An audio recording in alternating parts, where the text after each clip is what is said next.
Everyone இந்த வீடியோவில் Victor mayor டெஸ்ட்டை கடைசி வரைக்கும் மறக்காத மாதிரி படிச்சிடலாம். விக்டர் மேயர் டெஸ்ட்டில் ரியாக்ஷன் கூட ஈஸியாக தான் இருக்கும் போல், ஆனால் இந்த ரியேஜன்ஸ் தான் நிறையா இருக்குது. இதை கடைசி வரைக்கும் மறக்காத மாதிரி படிச்சிடலாம். ஃபஸ்ட்டு இதுக்கு ஒரு சின்ன ஸ்டோரி மாதிரி. இப்போ உங்கள் ஸ்கூலில் ஏதோ ஒரு ஃபங்க்ஷன் வைக்கிறாங்கன்னு வச்சுக்கோங்க.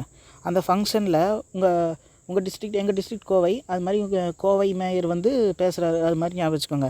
அதுக்கு அந்த சென்டென்ஸில் பாருங்கள், அதை வச்சு ரியாக்ஷன்ஸ் எல்லாம் எழுதிடலாம்.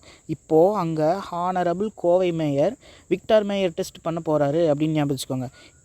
இப்போன்னு இருக்கா, அதில் iodine in the presence of phosphorus ஞாபகம் வச்சுக்கலாம். இப்போனா iodine in the presence of phosphorus.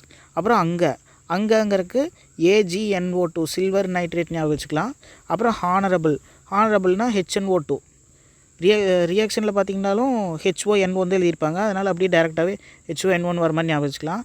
அடுத்தது கோவைக்கு KOH பொட்டாசியம் ஹைட்ராக்சைடு ஞாபகம் வச்சுக்கலாம். அவ்வளோதான், எல்லா ரியேஜன்ஸும் இதுலேயே வந்துருச்சு. இப்போ இதை மட்டும் நீங்கள் ஞாபகம் வச்சிங்கன்னா போதும். இப்போது அங்கே honourable Kovai mayor Victor Meyer test பண்ண போகிறாரு அப்படின்னு ஞாபகம் வச்சுக்கோங்க, ஏதோ ஒரு சிம்பிள் சென்டென்ஸில். இப்போ வந்துருச்சுங்களா, iodine in the presence of phosphorus, AgNO2, HNO2, KOH எல்லா ரியேஜன்ஸும் வந்துருச்சு. அப்புறம் நெக்ஸ்ட்டு ரியாக்ஷன் பார்த்துடலாம்.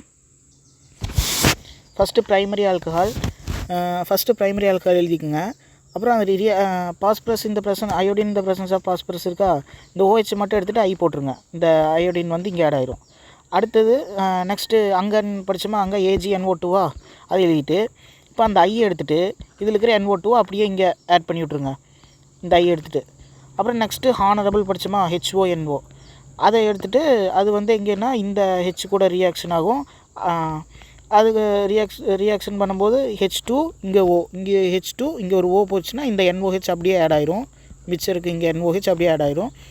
அடுத்தது பேலன்ஸ் இருக்கிற KOH எழுதுனீங்கன்னா, கோவைன்னு படிச்சுமா KOH எழுதுனீங்கன்னா அது வந்து இங்கே OHும் இங்கே ஒரு ஹெச்சும் H2Oவாக வெளியே போயிடும், இங்கே ஓகேன்னு வந்துடும். அப்புறம் நெக்ஸ்ட்டு செகண்ட்ரி, இதுலேயும் அதே மாதிரி தான். OH எடுத்துகிட்டு ஐ போடுங்க. அதுக்கப்புறம் ஐ எடுத்துகிட்டு NO2 போடுங்க.